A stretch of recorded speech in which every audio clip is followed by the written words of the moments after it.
में संतान।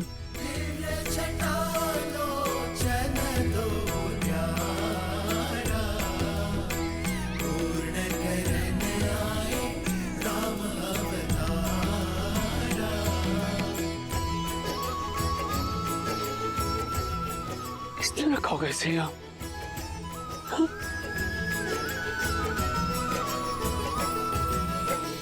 किसकी कन्या है ये?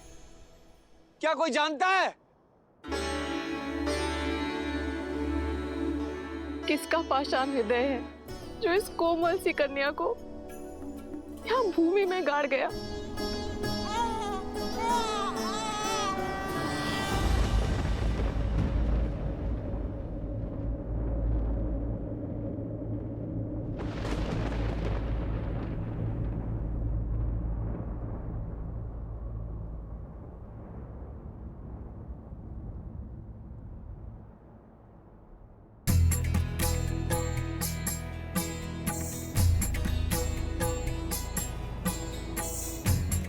राजन, ये कोई साधारण कन्या नहीं, दिव्य है।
हे महादेव,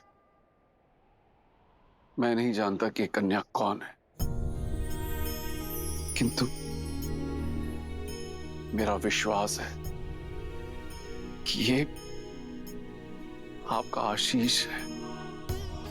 जो कामना मेरे मुख से शब्द बनकर निकली वो आपने पूरी की, और जो मन में थी वो भी। आपने मिथिला को जीवन दिया है प्रभु, और मुझे जीने का सहारा। हे महादेव, मैं आपके इस पवित्र धनुष को साक्षी मानकर इस कन्या को अपनी आत्मजा स्वीकार करता हूं। आज से ये भूमिजा मेरी पुत्री हुई।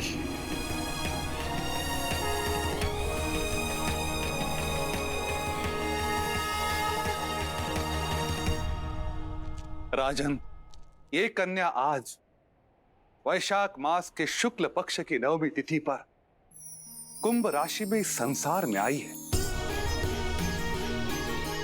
लग्न मिथुन और गण देव है। इसी कारण इस सुकन्या का नाम वर्णमाला के सा अक्षर से होना चाहिए। स से हल के सीप के प्रार से प्रकट हुई है। मैं इसे नाम देता हूं सीता। सीता सीता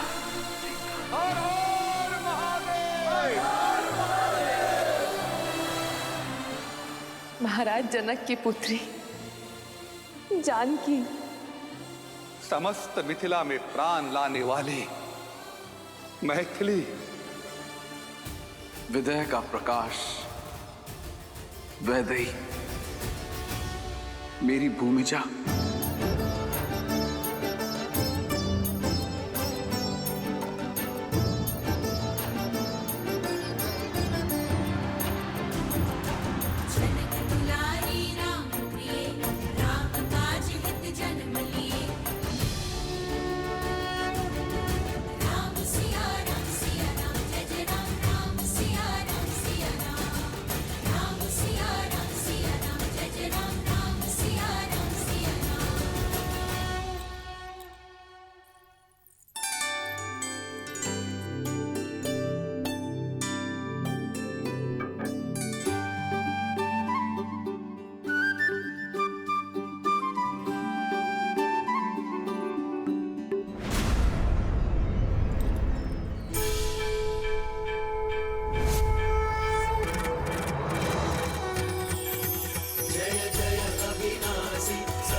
महारानी, छोटी महारानी ने राजकुमार लक्ष्मण को लाने के लिए कहा है।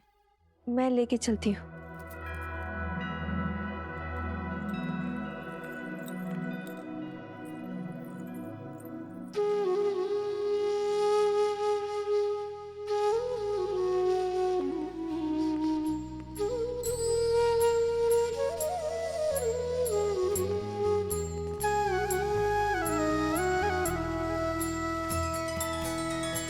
भगवान के अवतार का केवल नहीं गुणगान है, कैसे नारायण बने नर इसका पावन ज्ञान है। स्वयं प्रभु के हाथों से प्रसाद पाने का इससे अच्छा अवसर और क्या मिलेगा। राम,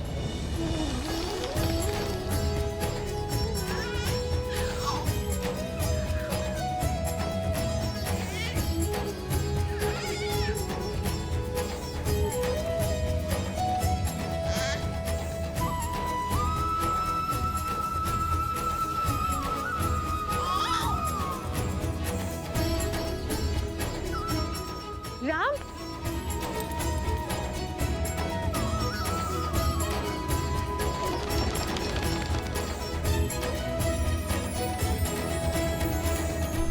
ये नहीं पुत्र, ये महाविष्णु का प्रसाद है।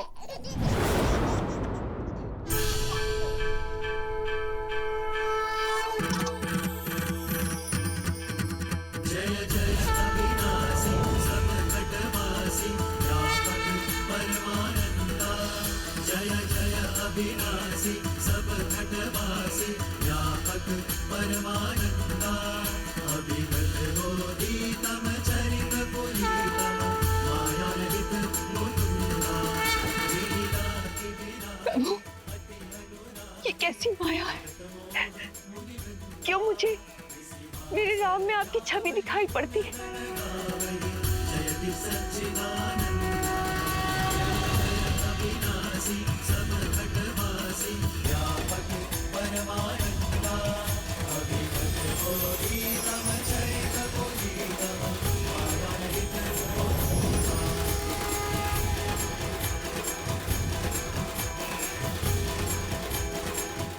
उत्तर आपके अतीत में छुपा है देवी कौशल्या। सतयुग में आप मां शतरूपा के रूप में जन्मी थी और महाराज दशरथ मनु गोमती नदी के तट पर कठोर तपस्या करके आपने मुझे प्रसन्न किया देवी।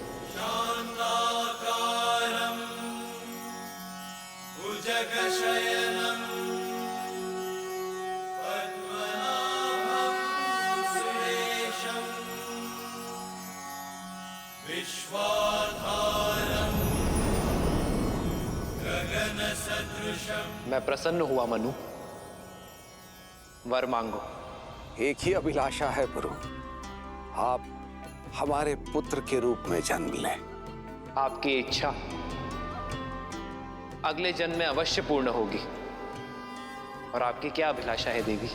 जब हम मनुष्य रूप में पुनः जन्म लें, तब मुझे स्मरण रहे कि मेरे पुत्र के रूप में आप हैं। आपके इस रूप का आनंद लेना चाहती हूँ। तथास्तु, तथास्तु। अब मुझे समझ में आया प्रभु, वरदान के कारण आपने मेरे राम के रूप में जन्म लिया है ना, परंतु आपको स्मरण रखने का वर मांगकर बहुत बड़ी भूल कर बैठी प्रभु। उस समय एक भक्त बनकर सोचा, मां बनकर नहीं, एक भक्त बनकर भगवान को पूजना नहीं चाहती, एक मां बनकर आपको पुत्र की भांति प्रेम करना चाहती हूँ। क्या मेरी स्मृति से आपके विष्णु होने का ज्ञान मिटा सकते हैं प्रभु? केवल मेरे पुत्र बनकर मेरे समीप रहिए, मुझे मां कह के पुकारिए। मां आग्रह नहीं करती देवी, केवल आदेश देती है।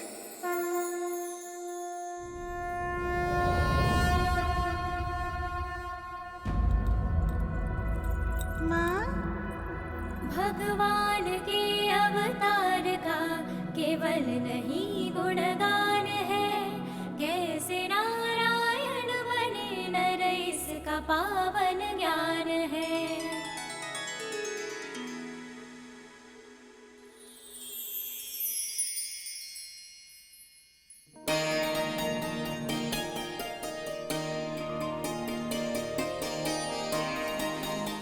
राम लला आओ, लक्ष्मण शत्रुघ्न आओ आओ।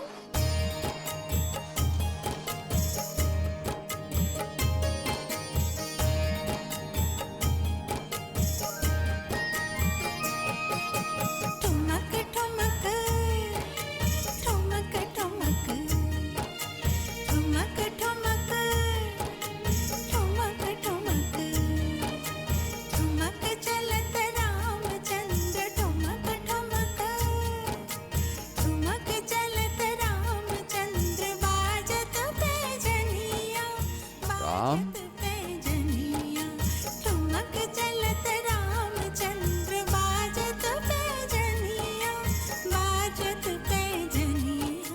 देखा पिता के प्रेम का बल। पिता के प्रेम का बल नहीं, ये पिता का छल है। चलिए हमारे पुत्रों को हमारे पास आने दीजिए। गिरत भूमि लटपटाय, गिरत भूमि लटपटाय। घाय मात गोद लेत, घाय मात गोद लेत। दशरथ की रनिया, दशरथ की रनिया। ठुमक चलत रामचंद्र बाजत पैजनिया, बाजत पैजनिया। समय पंख लगाकर उड़ रहा था। राम के आनंद में 8 वर्ष कब बीत गए किसी को आभास तक ना हुआ।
चोरी इसी ने की है।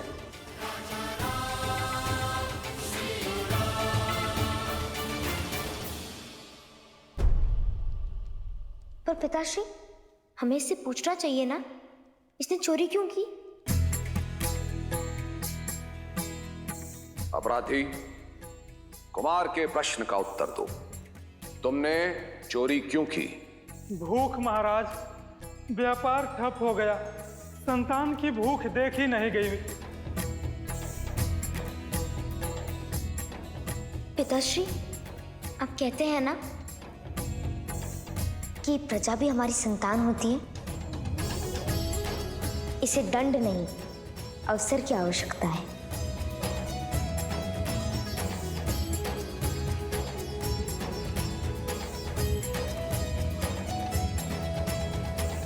कुमार ने सही कहा।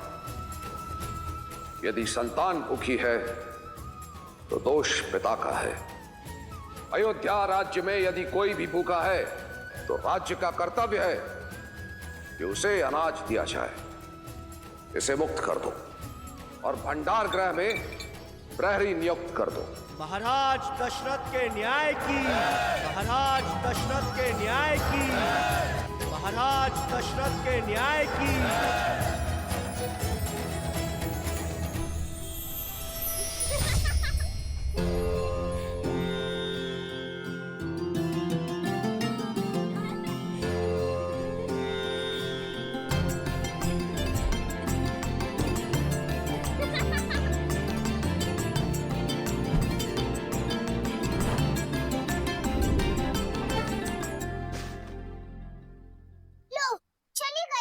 उर्मिला दीदी, वहाँ सिर्फ धनुष है, जानती हो ना, वहाँ नहीं फेंकना था। गेंद तो फंस गई धनुष में। तुम जानती हो ना उर्मिला, धनुष में कितना भार है? सैकड़ों लोग मिलकर ही इसे हिला पाते हैं। अब कौन मेरी गेंद लाएगा?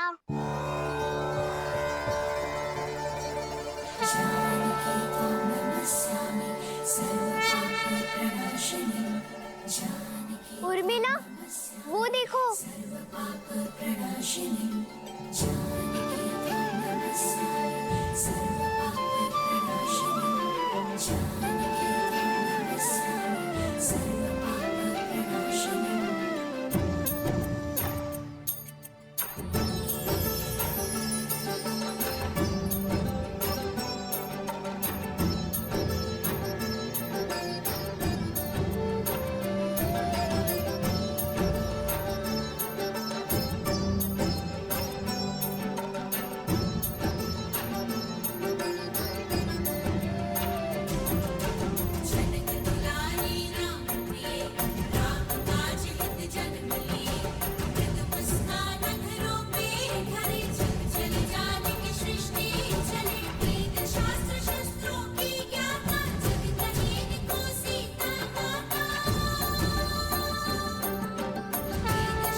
सुना कैकई, महाराज प्रतिदिन राम को राजसभा लेकर जाते हैं।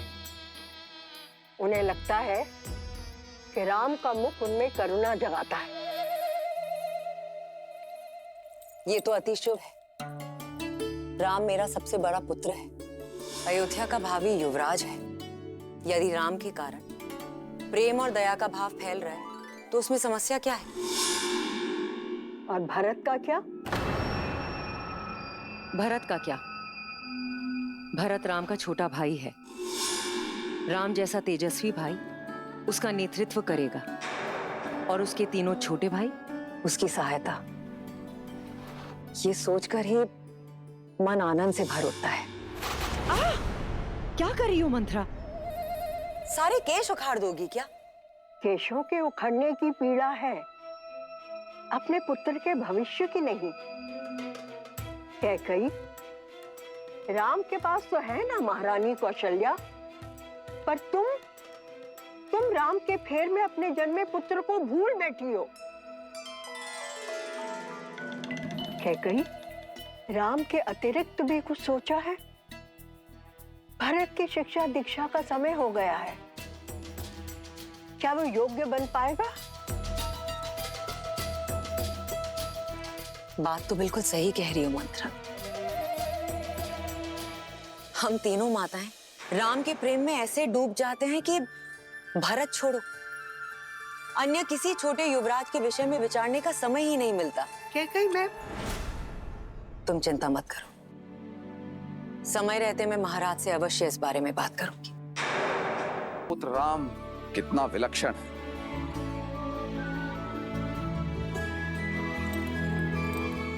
वो तो है, और जो विलक्षण है उसकी शिक्षा और दीक्षा भी विलक्षण होनी चाहिए। महाराज, राम और उसके भाइयों के गुरुकुल जाने का समय आ गया है।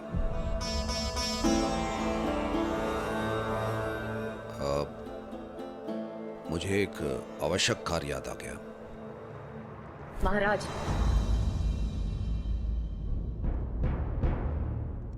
अपनी संतान की शिक्षा से अधिक आवश्यक क्या कार्य हो सकता है महाराज? महाराज, हम अपने उत्तरदायित्व से नहीं भाग सकते। मैं राम से दूर नहीं रह सकता। राम का वियोग मुझसे नहीं सहा जाएगा। कैकई, तुम जानती हो गुरुकुल का वास 8 वर्षों का है, 8 लंबे वर्ष।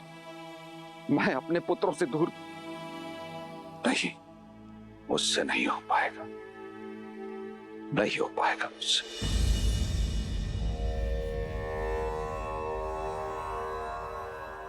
आप भी तो गए थे, मेरा भाई भी गया था। महाराज, हम अपने स्वार्थ के लिए अपनी संतान के भविष्य को नहीं बांध सकते हैं। एक चिड़िया भी अपनी संतान को उड़ना सिखाती है, उसके पंख नहीं काटती। आप बताइए मुझे, समस्या क्या है? हम इस बारे में बाद में बात करेंगे। महाराज,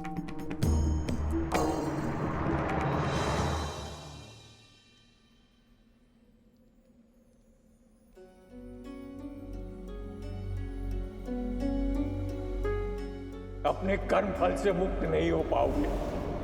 तुमने 2 अंधों के जीवन का सहारा छीना है। श्रवण की भांति अपने धर्म रक्षक पुत्र के वियोग में तरस तरस कर मरोगे तुम। पिता महाराज,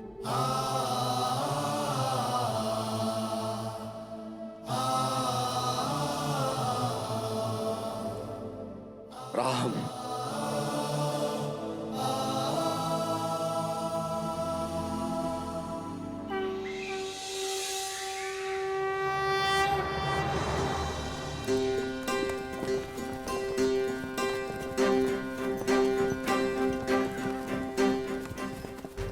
या कस के पकड़ो, आंखें लक्ष्य पर, शरीर स्थिर, एक पैर आगे, प्रत्यंचा तनी हुई। अब इसे खींचो और छोड़ दो।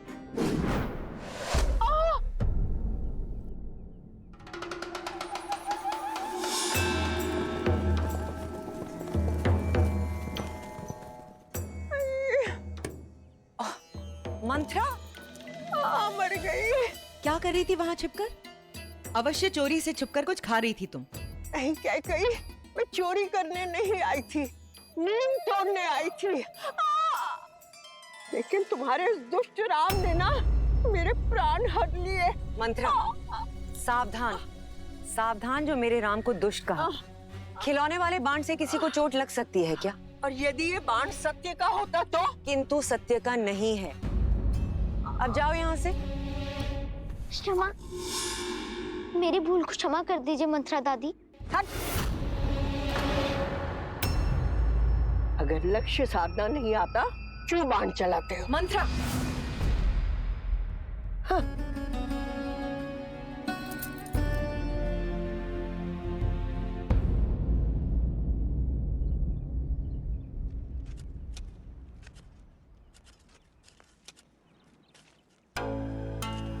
आप जानते हैं महाराज आज क्या हुआ? आज मैं कुमारों को बाण चलाना सिखा रही थी। भूल से राम का बाण मंत्रा को लग गया। मंत्रा ने ऐसा अभिनय किया जैसे सच में चोट लगी हो। मैंने तो उसे डांट के भगा दिया, किंतु राम बहुत दुखी हो गया था। कह रहा था अगर ये वास्तविक बाण होता तो किसी निर्दोष की जान जा सकती थी। कहता है बिना जांचे कभी बाण नहीं चलाएगा।